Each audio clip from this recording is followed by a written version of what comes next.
ஆதியாகமம் 43ஆம் அதிகாரம். தேசத்திலே பஞ்சம் கொடிதாயிருந்தது.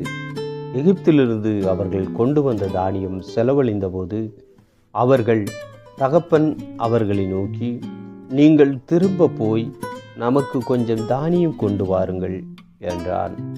அதற்கு யூதா, உங்கள் சகோதரன் உங்களோட கூட வராவிட்டால் நீங்கள் என் முகத்தை காண்பதில்லை என்று அந்த மனிதன் எங்களுக்கு சத்தியமாய் சொன்னான். எங்கள் சகோதரனை நீர் எங்களோட கூட அனுப்பினால் நாங்கள் போய் உமக்கு தானியம் வாங்கி கொண்டு வருவோம். அனுப்பாவிட்டால் நாங்கள் போக மாட்டோம். உங்கள் சகோதரன் உங்களோட கூட வராவிட்டால் நீங்கள் என் முகத்தை காண்பதில்லை என்று அந்த மனிதன் எங்களோட சொல்லியிருக்கிறான் என்றான். அதற்கு இஸ்ரவேல், உங்களுக்கு இன்னும் ஒரு சகோதரன் உண்டென்று நீங்கள் அந்த மனிதனுக்கு சொல்லி ஏன் எனக்கு இந்த துன்பத்தை வருவித்தீர்கள் என்றார். அதற்கு அவர்கள், அந்த மனிதன், உங்கள் தகப்பன் இன்னும் உயிரோடு இருக்கிறாரா? உங்களுக்கு இன்னும் ஒரு சகோதரன் உண்டா என்று எங்களையும் எங்கள் வம்சத்தையும் குறித்து விவரமாய் விசாரித்தான். அந்த கேள்விகளுக்கு தக்கதாக உள்ளபடி அவனுக்கு சொன்னோம். உங்கள் சகோதரனை உங்களோட கூட இங்கே கொண்டு வாருங்கள் என்று அவன் சொல்லுவான் என்பதை நாங்கள் அறிந்திருந்தோமா என்றார்கள். பின்னும் யூதா தன் தகப்பனாகிய இஸ்ரவேலை நோக்கி, நீரும் நாங்களும் எங்கள் குழந்தைகளும் சாகாமல் உயிரோடு இருக்கும்படி நாங்கள் புறப்பட்டு போகிறோம். பிள்ளையாண்டானை என்னோட அனுப்பும். அவனுக்காக நான் உத்தரவாதம் பண்ணுவேன். அவனை என்னிடத்தில் கேளும். நான் அவனை உம்மிடத்தில் கொண்டு வந்து உமக்கு முன்பாக நிறுத்தாமற் போனால் என்னாலும் அந்த குற்றம் என்மேல் இருப்பதாக. நாங்கள் தாமதியாதிருந்தோமானால் இதற்குள்ளே 2ஆம் தரம் போய் திரும்பி வந்திருப்போமே என்றான். அதற்கு அவர்கள் தகப்பனாகிய இஸ்ரவேல், அப்படியானால் ஒன்று செய்யுங்கள். இந்த தேசத்தின் உச்சிதமான வஸ்துக்களில் கொஞ்சம் பிசின் தைலமும் கொஞ்சம் தேனும் கந்த வர்க்கங்களும் வெள்ளை போலமும் தெரபிந்து கொட்டைகளும் வாதுமை கொட்டைகளும் உங்கள் சாக்குகளில் போட்டு அந்த மனிதனுக்கு காணிக்கையாக கொண்டு போய் கொடுங்கள். பணத்தை இரட்டிப்பாய் உங்கள் கைகளில் கொண்டு போங்கள். சாக்குகளின் வாயிலே திரும்ப கொண்டு வந்த பணத்தை கொண்டு போங்கள்.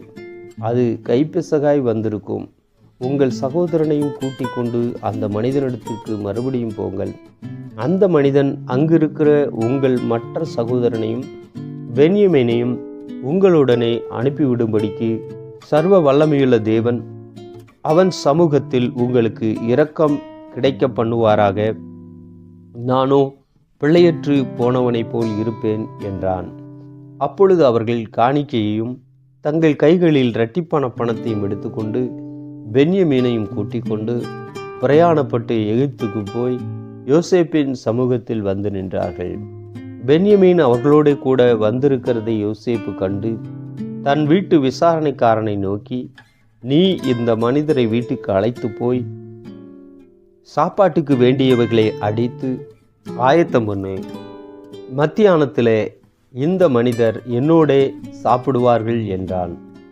அவன் தனக்கு யோசேப்பு சொன்னபடியே செய்து அந்த மனிதரை யோசேப்பின் வீட்டுக்கு அழைத்து கொண்டு போனான்.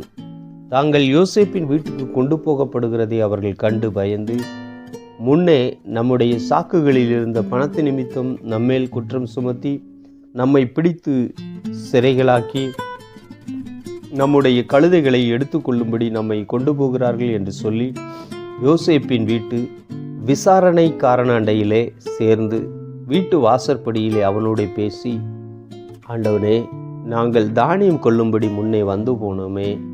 நாங்கள் தங்கும் இடத்தில் போய் எங்கள் சாக்குகளை திறந்தபோது நாங்கள் நிறுத்து கொடுத்த நிறையின்படியே அவனவன் பணம் அவனவன் சாக்கின் வாயிலே இருக்க கண்டோம். அதை நாங்கள் திரும்பவும் எங்கள் கையிலே கொண்டு வந்திருக்கிறோம். மேலும் தானியம் கொள்ளும்படி வேறே பணமும் எங்கள் கையிலே கொண்டு வந்திருக்கிறோம். நாங்கள் முன் கொடுத்த பணத்தை எங்கள் சாக்குகளில் போட்டது இன்னார் என்று அறியோம் என்றார்கள். அதற்கு அவன், உங்களுக்கு சமாதானம், பயப்பட வேண்டாம். உங்கள் தேவனும் உங்கள் தகப்பனுடைய தேவனுமாயிருக்கிறவர் உங்கள் சாக்குகளில் அதை உங்களுக்கு புதையலாக கட்டளையிட்டார். நீங்கள் கொடுத்த பணம் என்னிடத்தில் வந்து சேர்ந்தது என்று சொல்லி சிமியோனை வெளியே அழைத்து வந்து அவர்களிடத்தில் விட்டான். மேலும் அந்த மனிதன் அவர்களை யோசேப்பின் வீட்டுக்குள்ளே கூட்டிக் கொண்டு போய் அவர்கள் தங்கள் கால்களை கழுவும்படி தண்ணீர் கொடுத்து அவர்களுடைய கழுதைகளுக்கு தீவனம் போட்டான். தாங்கள் அங்கே போஜனம் செய்ய போகிறதை அவர்கள் கேள்விப்பட்டபடியால் மத்தியானத்தில் யோசேப்பு வருவளவும் காணிக்கையை ஆயத்தமாய் வைத்து காத்து கொண்டிருந்தார்கள். யோசேப்பு வீட்டுக்கு வந்தபோது அவர்கள் தங்கள் கையில் இருந்த காணிக்கையை வீட்டுக்குள் அவனிடத்தில் கொண்டு போய் வைத்து தரைமட்டும் குனிந்து அவனை வணங்கினார்கள். அப்பொழுது அவன் அவர்கள் சுக செய்தியை விசாரித்து, நீங்கள் சொன்ன முதிர் வயதான உங்கள் தகப்பன் சுகமாய் இருக்கிறாரா? அவர் இன்னும் உயிரோடு இருக்கிறாரா என்று அவர்களிடத்தில் விசாரித்தான். அதற்கு அவர்கள், எங்கள் தகப்பனாராகிய உமது அடியான் சுகமாயிருக்கிறார், இன்னும் உயிரோடு இருக்கிறார் என்று சொல்லி குனிந்து வணங்கினார்கள். அவன் தன் கண்களை ஏறெடுத்து தன் தாய் பெற்ற குமாரனாகிய தன் சகோதரன் பென்யமீனை கண்டு, நீங்கள் எனக்கு சொன்ன உங்கள் இளைய சகோதரன் இவன்தானா என்று கேட்டு, மகனே, தேவன் உனக்கு கிருபை செய்ய கடவர் என்றான்.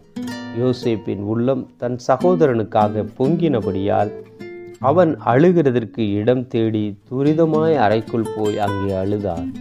பின்பு அவன் தன் முகத்தை கழுவி வெளியே வந்து தன்னை அடக்கி கொண்டு, போஜனம் வையுங்கள் என்றான்.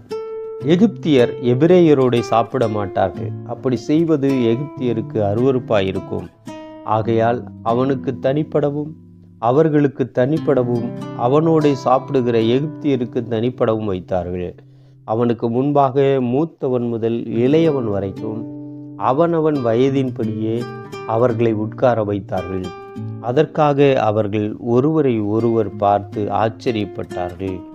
அவன் தனக்கு முன் வைக்கப்பட்டிருந்த போஜனத்தில் அவர்களுக்கு பங்கிட்டு அனுப்பினான். அவர்கள் எல்லாருடைய பங்குகளை பார்க்கலும் பென்யமீனுடைய பங்கு 5 மடங்கு அதிகமாயிருந்தது. அவர்கள் பானம் பண்ணி அவனுடனே சந்தோஷமாய் இருந்தார்கள். ஆமென்.